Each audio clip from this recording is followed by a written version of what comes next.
Hey guys, Cow here, and welcome to another video, and we are here at, what is this, the North Harbor, and we're not going to look at a ship today, but I am going to show you the Onion Pacific creations, and right here, as you can see, we have a locomotive. It is the Onion Pacific locomotive. It is, of course, 8 axles. I couldn't do 6 axles like I wanted to, but 8 was a good compromise. And as you can see, we have a chain on the front, and then we have a coupler, a thing right there, I forget what that's called, and we have the Onion Pacific emblem, as well as some lights, and there's some more lights down here. And as you can see right here, there's a big Onion Pacific mural, I guess. I'm not sure what to call that. And we have some vents and stuff. And we can go into the cab, and we have striped walls. I don't know what that is. It's just to break it up, I guess. But as you can see on the top of the engine, there's not much except there's some fans. They produce a nice sound, make it sound more like a locomotive. And we can turn on the interior light, and we can turn on the low lights, which is the lower lights, and the highlights, which is the lights up there. And we'll turn those off. And then you can also release the front and the back connectors from the cab, and the cab only. And we have brakes and throttle, and also we have a special feature, which is window wipers.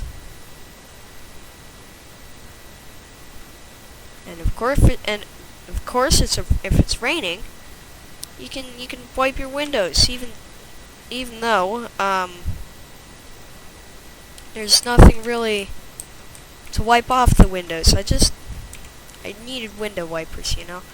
Anyways, let's start the engine and release the brakes and start putting on the throttle, which is slow because that's how a locomotive be sometimes. And as you can see, we are accelerating slowly, and after a while, the fans are starting to make an effect, as you can hear.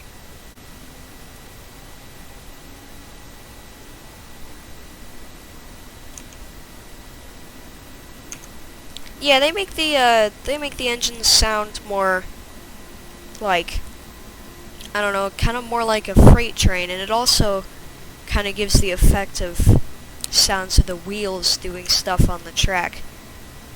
Now let's stop here, pull the brakes, which are very good, top brakes of the entire STORMWORKS, I guess. And the last feature that we have is manual doors. Yes, you can open doors yourself. As you can see, there's a handle and you can grab it, throw it around, and you gotta unlock it with that button, and then it just latches, and you can open it yourself like the good old days. Here in 2032, we're preserving automatic doors. Or no, we're preserving manual doors. Anyways, that is the Onion Pacific locomotive. And moving on to the next vehicle. And next up, we have the Boxcar. Now, as you can see, this has a lot of detail on it, even at least for a box. And I want to mention quickly that I'm going to do these in the order that they were created, not specifically in the order that they appear on the Onion Pacific line outbound from Terminal Spycakes. And okay, as we can see, there's not much here. You can release the connector here on a pivot, so you can really adapt to the curves and inclines of the tracks. Oh, it's moving a bit, so we can use the main attraction of all of these cars. I mean, not all of them. We have a brake. as you can see, I did forget to name the brake, but it's there, and it slows down the train quite well if you do 2 or 3 of the cars. And you can just move the lever and it moves the brakes, because the brakes on the train wheels are exclusively dynamic. So unless you have a numerical switch box, you can't really do hard brakes or e-brakes or whatever. And as you can see, we have doors with buttons on them. And if we click the unlock button, we can slide them open. That's right. This car also has manual doors. Here in 2032, we're preserving history with the Union Pacific line. I don't know what I'm saying, but yeah, it's like the door on the Union Pacific. You can open, you can close it, and it's all you. And we just have some structuring, and if we climb up on here, oh, okay. Well, you can see up there, we just have a numerical switch box. I think that was gonna be for the door, either the door or the brakes. But it just adds stuff to the roof, so I kept it there. Anyways, let's move on to the next car. Moving on to the next car, we have the hopper car. Now, this one's empty. Every single one of them's empty. And as you can see, we have Smack on there. I didn't know what to really put on this car. It was pretty bland, so I decided to put that there. And it was also there was 4 letters on the reference image, so I put them on there. The S is a bit weird, but yeah. And as you can see, in my video that I made a while ago, I think it was called Train Hopping, with the preface of STORMWORKS, but of course that one was almost exclusively white, and this one is fully colored. Oh frick, we're gonna hit the buffer. We gotta pull the brakes that this car also has. Yes, all of our train cars have levers except for the Loco, because it has brakes of its own.